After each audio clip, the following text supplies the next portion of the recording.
உங்கள் அனைவரின் மீதும் சாந்தியும் சமாதானமும் உண்டாவதாக.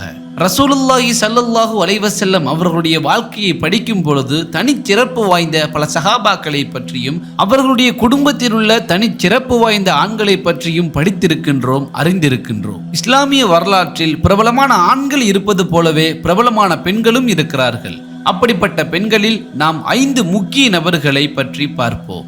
அதன் அடிப்படையில் முதலாவதாக மரியம் அலைஹிஸ்ஸலாத்து வஸ்ஸலாம், அல்லாஹ் அவர்களை பொரிந்து கொள்ளட்டும். உலக பெண்களிலேயே தனிச்சிறப்பு வாய்ந்த ஒரு பெண்ணாக மரியம் அலைஹிஸ்ஸலாத்து வஸ்ஸலாம் அவர்கள் திகழ்கிறார்கள். இவர்களைத்தான் கிறிஸ்தவர்கள் மேரி என்று அழைக்கிறார்கள். இவர்கள்தான் ஈசா அலைஹிஸ்ஸலாத்து வஸ்ஸலாம் அவர்களை பெற்றெடுத்தார்கள். அல் குர்ஆன் கூறுகிறது, மரியம் அலைஹிஸ்ஸலாத்து வஸ்ஸலாம் அவர்களிடம் மலக்குகள் கூறினார்கள், மரியமே, நிச்சயமாக அல்லாஹ் உம்மை தேர்ந்தெடுத்திருக்கின்றான், உம்மை தூய்மையாகவும் ஆக்கியிருக்கின்றான். இன்னும் உலகத்தில் உள்ள பெண்கள் யாவரையும் விட மேன்மையாக உம்மை தேர்ந்தெடுத்திருக்கின்றான். மரியம் அவர்களை அல்லாஹ் பொரிந்து கொள்ளட்டும். அவர்கள் தன்னுடைய வாழ்க்கையை இறைவனை வணங்குவதற்காக அர்ப்பணித்தார்கள்.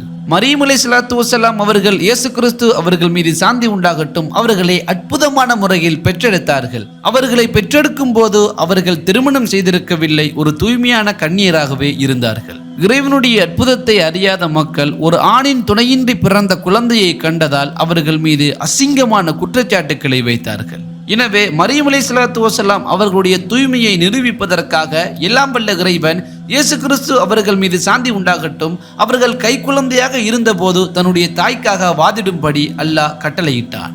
அந்த அளவுக்கு மரியம் அலைஹிஸ்ஸலாத்து வஸ்ஸலாம் அவர்கள் அல்லாஹ்விடத்தில் உயர்வாக இருந்தார்கள். உலக பெண்களிலேயே மரியம் அலைஹிஸ்ஸலாத்து வஸ்ஸலாம் அவர்களுடைய பெயரில் மட்டும்தான் அல் குர்ஆனில் ஒரு தனி அத்தியாயமே உள்ளது, சூரத்துல் மரியம் என்று.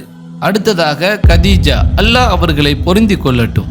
கதீஜா ரலியல்லாஹு அன்ஹா அவர்கள் மக்காவில் வியாபாரம் செய்த ஒரு செல்வந்த பெண்மணியாக இருந்தவர்கள். அவர்கள் நுண்ணறிவு மிக்கவர்கள், அறிவார்ந்தவர்கள். அவர்கள் நபிகளார் ஸல்லல்லாஹு அலைஹி வஸல்லம் அவர்களுடைய நேர்மையையும் தூய்மையான பண்பையும் கண்டதற்கு பிறகு அவர்களை திருமணம் செய்து கொள்ள முனைந்தார்கள். நபிகளார் ஸல்லல்லாஹு அலைஹி வஸல்லம் அவர்களுடைய முதல் மனைவியும் இவர்கள்தான். நன்னம்பிக்கை கொண்ட முஸ்லிம்களுடைய தாய் என்றும் அறியப்படுகிறார்கள். இறை செய்தி ஆரம்பமாகிய காலகட்டத்தில் நபிகளார் ஸல்லல்லாஹு அலைஹி வஸல்லம் அவர்களுடன் சேர்ந்திருந்த பலர் அவர்களை எதிர்த்தார்கள். ஆனால் அன்னை கதீஜா ரலியல்லாஹு அன்ஹா அவர்கள் கடைசி வரையிலும் அவர்களுக்கு துணையாக இருந்தார்கள். நபிகளாருடைய இறை செய்தியின் 10வது வருடத்தில்தான் அவர்கள் இறந்தார்கள். அதுவரையிலும் அவர்கள் நபிகளாருக்கு உறுதுணையாகவே இருந்தார்கள். அவர்கள் இறந்த அந்த வருடம் துக்க ஆண்டு என்றும் அழைக்கப்படுகிறது. கதீஜா ரலியல்லாஹு அன்ஹா அவர்கள் உயிருடன் இருந்த காலகட்டத்திலேயே ஒரு சொர்க்கவாதி என்று அறியப்பட்டவர்கள். இறைவனுடைய மலக்கான ஜிப்ரீல் அலைஹிஸ்ஸலாத்து வஸ்ஸலாம் அவர்கள் கதீஜா ரலியல்லாஹு அன்ஹா அவர்களுக்காக சொர்க்கத்திலே மாளிகை இருப்பதாக நன்மாராயம் கூறினார்கள். இன்றைய நாள் வரையிலும் நபிகளார் ஸல்லல்லாஹு அலைஹி வஸல்லம் அவர்களுடைய பரம்பரை கதீஜா ரலியல்லாஹு அன்ஹா அவர்களின் மூலமாக அவர்களுடைய மகளார் ஃபாத்திமா ரலியல்லாஹு அன்ஹா அவர்களின் மூலமாகத்தான் இருந்து கொண்டிருக்கிறது. அடுத்ததாக ஃபாத்திமா, அல்லாஹ் அவர்களை பொரிந்து கொள்ளட்டும். ஃபாத்திமா ரலியல்லாஹு அன்ஹா அவர்கள் முஹம்மது ஸல்லல்லாஹு அலைஹி வஸல்லம் அவர்களுக்கு அவர்களுடைய முதல் மனைவி கதீஜா ரலியல்லாஹு அன்ஹா அவர்கள் வழியாக பிறந்தவர்கள். ஃபாத்திமா ரலியல்லாஹு அன்ஹா அவர்கள் தன்னுடைய தந்தைக்கு மிகப்பெரிய உறுதுணையாக இருந்தது மட்டுமல்லாமல் அவர்கள் பயபக்திக்கும் தன்னடக்கத்திற்கும் எடுத்துக்காட்டாக வாழ்ந்தவர்கள்.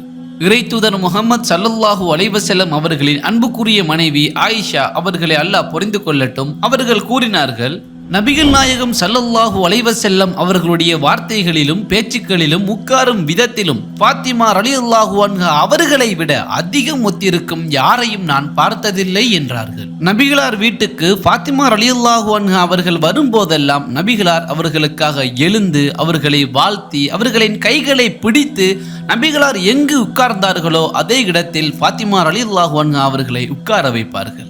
அடுத்ததாக ஃபிரௌனுடைய மனைவி ஆசியா, அல்லாஹ் அவர்களை பொருந்தி கொள்ளட்டும்.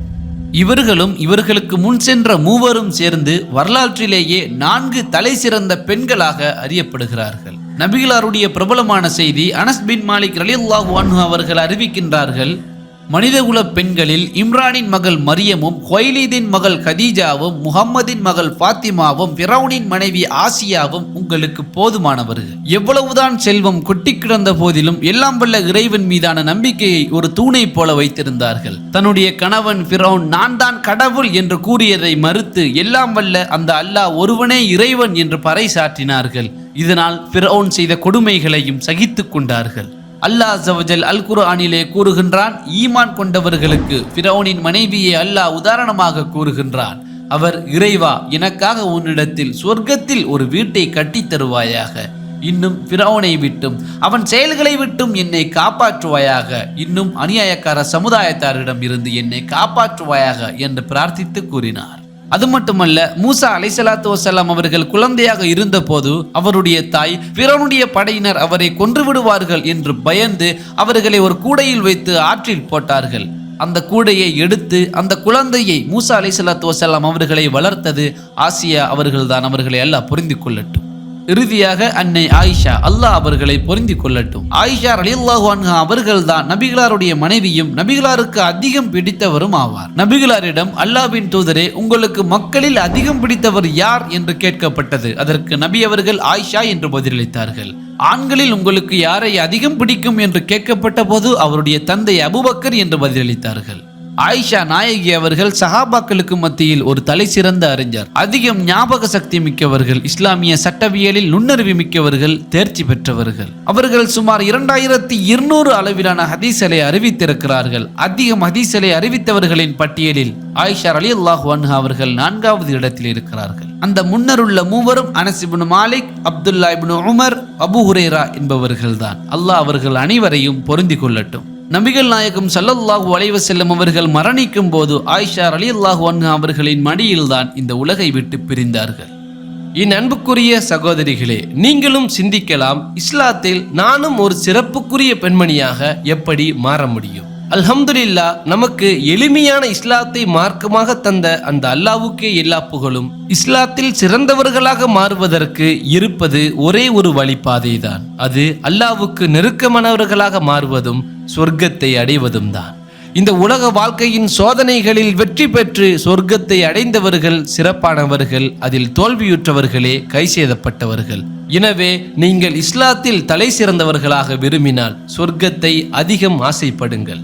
ரசூலுல்லாஹி ஸல்லல்லாஹு அலைஹி வஸல்லம் அவர்கள் கூறியதாக அபூ ஹுரைரா ரலியல்லாஹு அன்ஹு அவர்கள் அறிவிக்கின்றார்கள், ஒரு பெண்ணானவள் தன்னுடைய கடமையான தொழுகைகளை தொழுது தன்னுடைய நோன்புகளை நோற்று அவளுடைய கற்பையும் பாதுகாத்து கொண்டு தன்னுடைய கணவனுக்கும் கட்டுப்பட்டு வாழ்வாளானால் நாளை மறுமையிலே அவளுக்கு கூறப்படும், சொர்க்கத்தில் உங்களுக்கு விரும்பிய வழியில் நீங்கள் நுழையுங்கள் என்று கூறப்படும்.